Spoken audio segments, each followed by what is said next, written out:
সুপ্রিয় দর্শক, সুপ্রিম কোর্টের প্রধান বিচারপতি সঞ্জীব খান্নার হাত ধরেই এবার রাজ্য সরকারি কর্মচারীদের ন্যায্য অধিকার ডিএ মামলার হেস্তনেস্ত হতে চলেছে। এই নিয়ে আশার বাণী শোনালেন কনফেডারেশন অফ টেস্ট গভর্নমেন্ট এমপ্লয়িজের সাধারণ সম্পাদক মলয় মুখোপাধ্যায়। দর্শক, আপনারা জানেন সরকারি কর্মচারীরা ন্যায্য ডিএ আদায়ের দাবিতে কলকাতার শহীদ মিনার চত্বরে দীর্ঘদিন ধরে আন্দোলন চালিয়ে যাচ্ছে। এমনকি এই ডিএ মামলায় কলকাতা হাইকোর্টে একাধিকবার জিতেছে রাজ্য সরকারি কর্মচারীদের সংগঠন। তারপর কলকাতা হাইকোর্টের রায়কে চ্যালেঞ্জ জানিয়ে রাজ্য সরকার সুপ্রিম কোর্টের দ্বারস্থ হয়েছে। কিন্তু সরকারি কর্মচারীদের ন্যায্য অধিকার এই ডিএ সম্পূর্ণ মেটাতে গেলে 42,000 কোটি টাকার প্রয়োজন, যার ফলে রাজ্য দেউলিয়া হয়ে যেতে পারে। এমনই যুক্তি দেখিয়ে সুপ্রিম কোর্টের কাছে বারবার সময় চেয়েছে রাজ্য সরকার। তারপর থেকে সুপ্রিম কোর্টের প্রাক্তন প্রধান বিচারপতি DY চন্দ্রচূড়ের আমলে সরকারি কর্মচারীদের ন্যায্য অধিকার ডিএ মামলার শুনানি প্রায় 13 বার পিছিয়ে গিয়েছে জানিয়ে সুপ্রিম কোর্টের প্রধান বিচারপতি DY চন্দ্রচূড় বারবার প্রশ্নের মুখে পড়েছিলেন। তবে এখন সুপ্রিম কোর্টের প্রাক্তন প্রধান বিচারপতি DY চন্দ্রচূড় অবসর গ্রহণ করেছেন। তার জায়গায় বসেছেন বিচারপতি সঞ্জীব খান্না।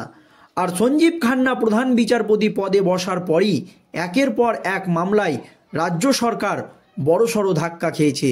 এমনকি একাধিক মামলায় ইতিমধ্যে গুরুত্বপূর্ণ নির্দেশও দিয়েছেন সঞ্জীব খান্না।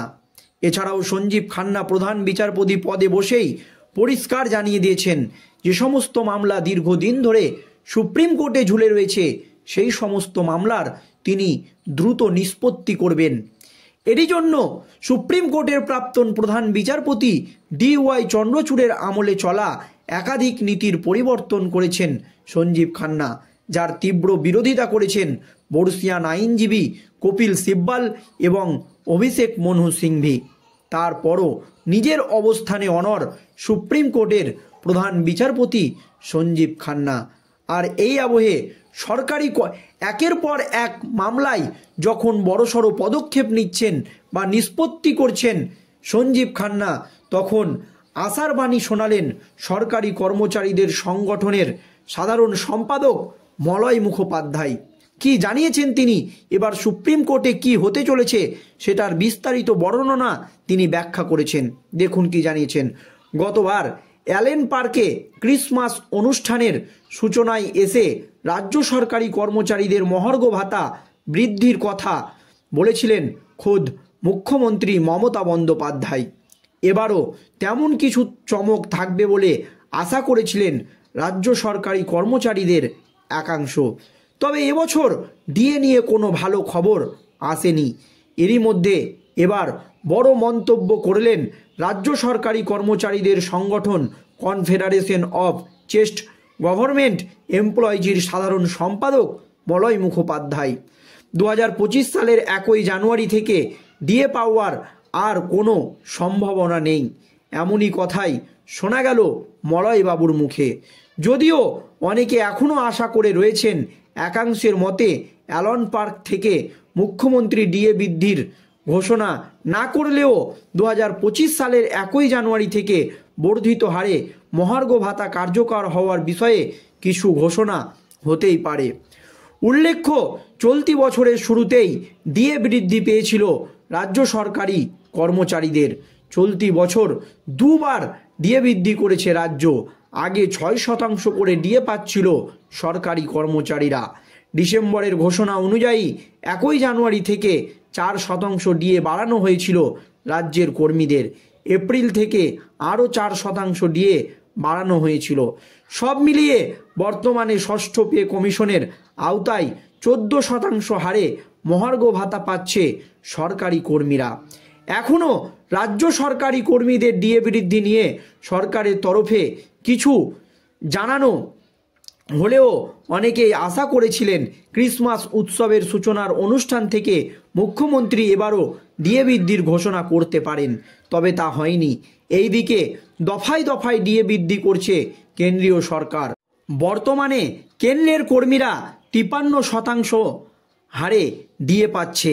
রাজ্যের সঙ্গে ফারাক বেড়ে হয়েছে প্রায় 39%, যার জেরে ক্ষোভ বেড়েছে পশ্চিমবঙ্গের সরকারি কর্মীদের। দীর্ঘদিন ধরে ডিএ বৃদ্ধির দাবিতে আন্দোলন চালাচ্ছে রাজ্য সরকারি কর্মীদের একাংশ। জল গড়িয়েছে আদালত পর্যন্ত। তবে বারংবার ডিএ মামলার শুনানি সুপ্রিম কোর্টে পিছিয়ে যাচ্ছে, যা নিয়ে আশাহত হয়েছে সরকারি কর্মীরা।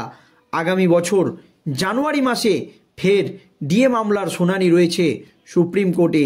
এই দিকেই যখন সকলেই তাকিয়ে রয়েছে, তখন সরকারি কর্মচারীদের সংগঠনের কনফেডারেশন অফ এমপ্লয়িজের সাধারণ সম্পাদক মলয় মুখোপাধ্যায় বলছেন, সুপ্রিম কোর্ট যদি একবার এই ডিএ মামলা ডিসমিস করে দেয়, তাহলে সরকারের কাছ থেকে কিভাবে ডিএ আদায় করতে হবে সেইটা আমরা দেখিয়ে দেব। টাকা কোথায় রাখা হয়েছে সেটাও আমরা দেখিয়ে দেব, এমনই দাবি মলয় মুখোপাধ্যায়ের। এর আগে সুপ্রিম কোর্টের বিচারপতি ছিল ডিওয়াই চন্দ্রচূড়। তিনি ডিএ মামলা নিয়ে সেই রকম কিন্তু কোনো পদক্ষেপ করেনি।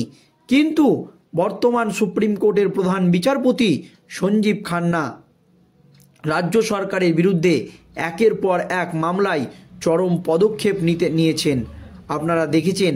আর এই আবহে ডিএ মামলা নিয়ে এবার হয়তো বড়সড় পদক্ষেপ নেবেন সুপ্রিম কোর্টের বর্তমান প্রধান বিচারপতি সঞ্জীব খান্না। আর প্রধান বিচারপতি পদে বসেই একাধিক মামলার নিষ্পত্তি তিনি করবেন, একথা পরিষ্কার জানিয়ে দিয়েছেন। আর এবার কি সরকারি কর্মচারীদের ন্যায্য অধিকার ডিএ মামলা নিয়ে কোনো বড়সড় পদক্ষেপ নেবেন সুপ্রিম কোর্টের বর্তমান প্রধান বিচারপতি সঞ্জীব খান্না? এটাই কিন্তু লাখ টাকার প্রশ্ন হয়ে দাঁড়িয়েছে। কারণ চন্দ্রচূড়ের আমলে চলা একাধিক নীতির পরিবর্তন করেছেন সঞ্জীব খান্না। কেন করেছেন? যে সমস্ত মামলা দীর্ঘদিন সুপ্রিম কোর্টে ঝুলে রয়েছে, সেই সমস্ত মামলার দ্রুত নিষ্পত্তি করার জন্য। আর এই সরকারি কর্মচারীদের ন্যায্য অধিকার ডিএ মামলা প্রায় 13 বার সুপ্রিম কোর্টে পিছিয়ে গিয়েছে। আর কিছুদিন পরই এই মামলার শুনানি। এবার এই নিয়ে বড়সড় পদক্ষেপ নেবে সঞ্জীব